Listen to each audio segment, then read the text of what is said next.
Now, Serena, did you really think that you was going to be above the law too with no repercussions? Hey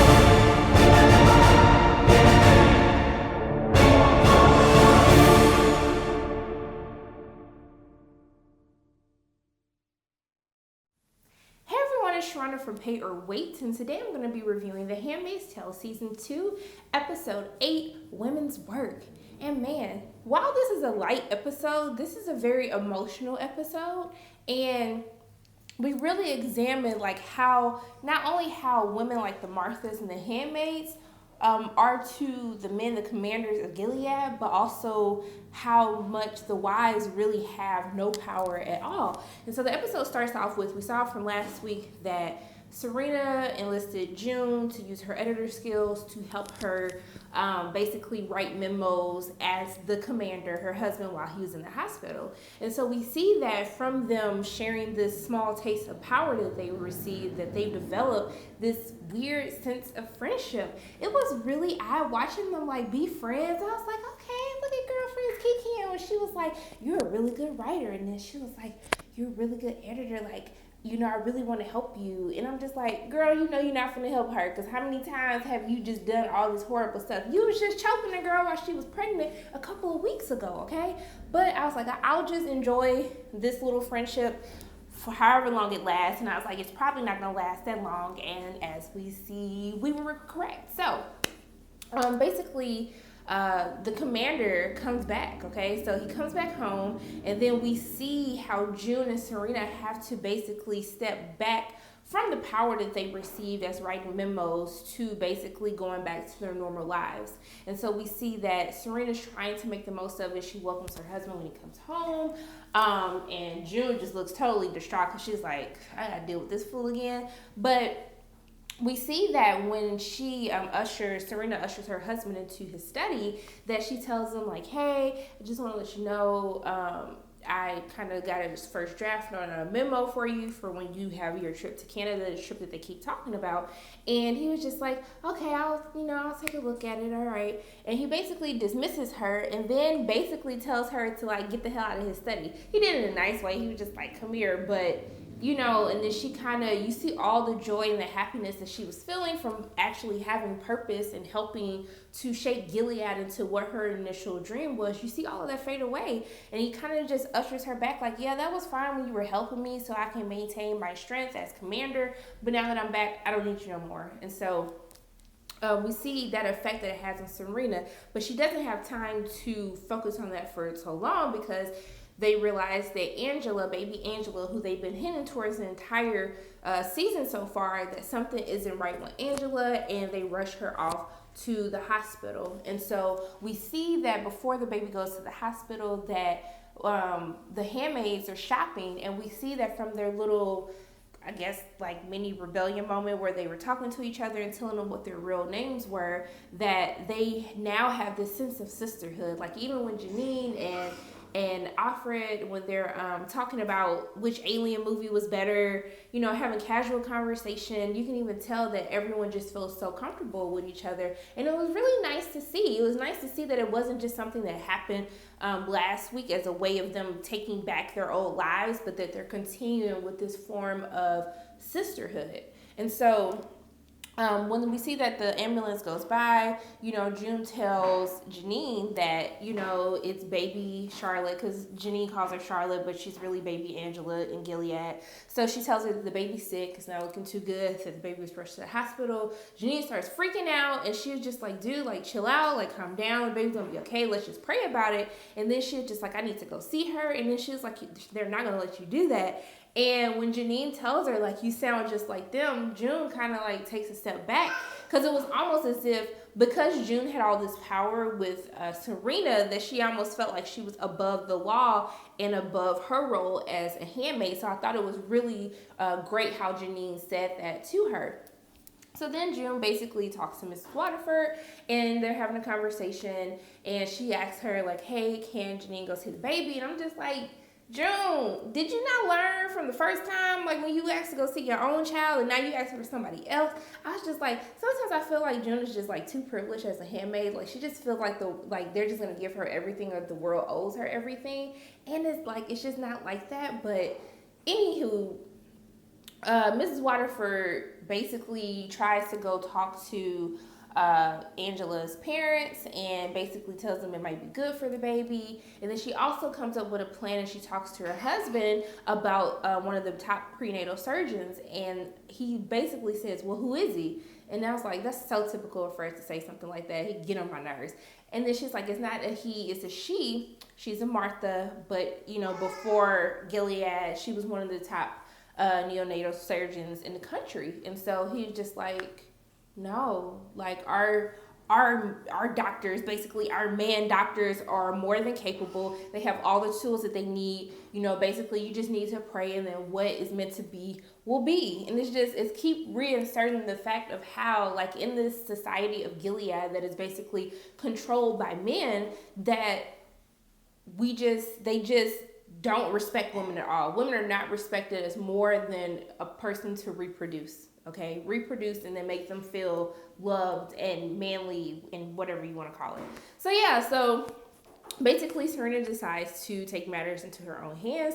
She forges a memo requesting the Martha to be taken to the hospital to help the baby. And so the scene where this African American doctor, she comes in and she's like, where are you guys taking me? Because obviously she doesn't understand why she's being brought to the hospital. And so when you see that she's changing into her scrubs, and then she has a moment where she's basically breaking down crying because it's a resemblance of the life that she had. Like, how do you go from being like one of the most celebrated and sought after doctors in the world to now you're just cooking someone's food and cleaning up behind them?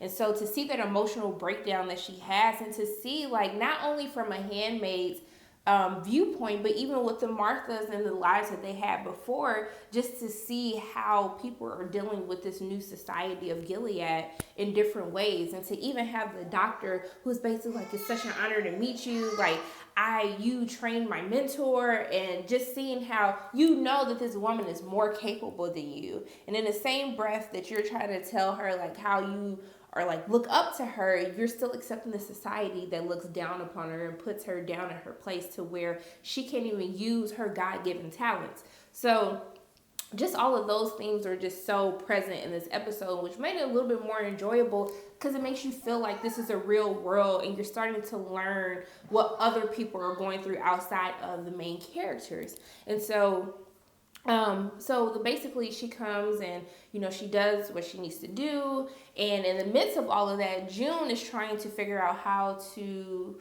get Janine to go in to see the baby. So we see that Serena talks to the parents and they allow Janine to come and watch from the glass to see the baby.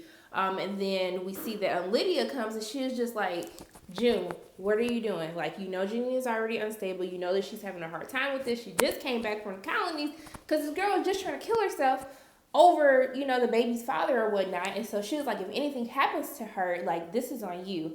And it really shows that, Aunt Lydia has always favored Janine and has a special place in her heart. So it really shows like how, even though Aunt Lydia is just rude as can be and the devil, okay, but she really cares about these women, especially Janine. And so and you really see like June asserting her authority because she pushed the guards back when they tried to grab Janine. Then she up here telling Lydia like, no, she's gonna kiss the baby, and telling Serena like, you need to go talk to the parents and make sure that they can go see her. So you really see how this small taste of power that both women receive, how it's kind of causing them to rebel in their own different ways throughout the entire episode. And so we see that eventually Jillian, and if you hear any screaming, that is my happy godson in the background because he's eating and we're all hungry, but he's getting a full belly. So I just want to let you know that that's just a happy baby, okay? But yes, anyways, so we see that the doctor does the observations over baby Angela, and basically she tells him that there's nothing that she can do. They need to unhook the baby from the tubes, keep her warm, and just pray for the best, or pray that the baby can go in peace. And so we see that this has an impact on Serena, on June, on Lydia. Everyone's just sad because babies are so celebrated within the society. And so we see that they finally agreed to let Janine hold the baby. And so she holds the baby, and what we knew was going to happen is the baby got better because the baby was with her mother, okay? And it's crazy because it just makes you realize that even though you know these women are giving birth to these children to basically give to someone else, there's nothing like the connection that a child has with this mother. And the fact that you never thought to like bring Janine back in the first place, or you're so caught up in your head that you're the mother, that no one else matters, that something so simple like help this child stay alive. And it's like you're happy that the baby's alive, but at the same time you're just like, this is just another woman being born into the society. Like they're basically raising these girls to become child brides to these men like who just care nothing about them. And so going back to Serena in June, so the commander, while they're at the hospital, the commander goes into June's room because he's such a perv. He goes into June's room, I guess, plotting whatever he was going to do with her. And then he sees the jewelry box that Serena gave her with the rose. And so now we know that he goes to do more research, and he finds out that Serena was forging the document to get the Marthas to come take a look at the baby, even though he told her no. And then also, too, that June was actually helping Serena edit the memos. And so they come home, and Nick tells them that the commander wants to see them, and they go into his study, and he basically confronts them, and he punishes Serena. And it was interesting because I just like, people always use like religion to like justify, you know, their wrongdoings. Like you try to use the word to justify something that is totally wrong, but you're trying to make it right through scripture. And then also too, like, how you gonna punish your wife when y'all got like a little prostitution ring going on, where y'all messing with other women, where you're like messing with your handmaid behind your wife's back, okay? Like you not free of sin, sir. You are nowhere near free of sin, okay? And then you sit up her punishing her, and then the way that he was like beating her, I was like, oh my God. And then even the scene of how they did it, where when he would hit Serena and June would like jump, she tried to turn away, he's like, no, watch. But what was more even interesting is that he wasn't even beating his wife because she disobeyed him, because she was doing the memos. He was beating her because he felt like Serena took June away from him, that she was no longer his. And so then when you see the scene where she tries to go comfort Serena afterwards, and Serena's like, go away, and Serena doesn't really want to tell her that, but she knows that she has to get back in line. And then June goes to the commander, and then he tells her to go to her room as well, go to bed, and they both turn their backs on her. So now she no longer really has any allies within her own household. And so also, too, this little side thing with Nick and Eden, I really can't stand Eden. Eden is really annoying to me. And I know it's not her fault because it's basically how these children are being raised, like within Gilead. But she just annoys me so much. And then she's trying so hard to get Nick's affection that he can't give it to her. And she's trying everything to like please him, to make him happy. And then we see that she finds the letters.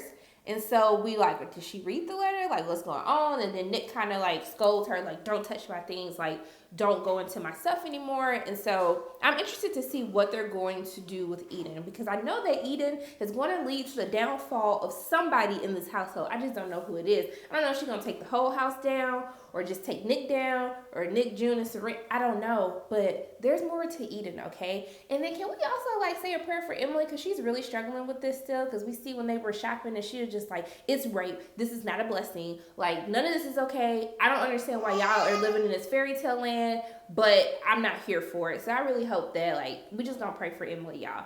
But I really think that's everything that happened. Overall, this is like, it's not like a crazy episode. I think that they did a great balance of having high emotional moments to basic despair that we're used to in every single episode, because we just can't be happy. Because I was just sitting there like, oh, okay, well, you know what? We're going to pray for baby Angela, y'all. We're going to pray that baby Angela going to make it through the end of this episode. And we know Serena and June friends. So, okay, they're going to give us a chill episode. And then we go to the commander punishing Serena. I was just like, I should have known better. You don't want us to be happy. You don't want nobody to be happy. You don't even want to give us just one happy episode to where we can just go away from the despair and without thinking of all the things that relate from this TV show, which from a book that was written over 33 years ago to now, like all this stuff, it just relates so well and it's scary. Okay, so can you just give me a little bit of happiness next time? Just a little bit? Actually, just a whole episode. Just give us one episode of happiness.